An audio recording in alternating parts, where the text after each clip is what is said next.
Hey everyone, in this 2025 Wix tutorial, I'll show you how to duplicate and transfer your Wix website.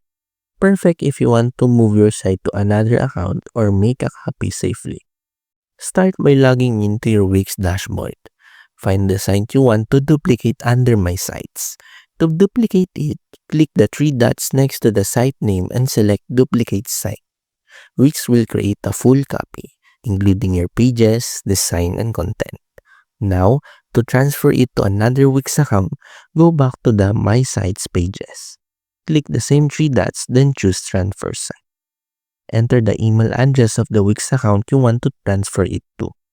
Choose whether you want to transfer ownership or keep admin access.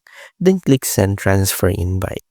The recipient just needs to accept the transfer from their email to get full access. And that's it. You've successfully duplicate and transfer your Wix website.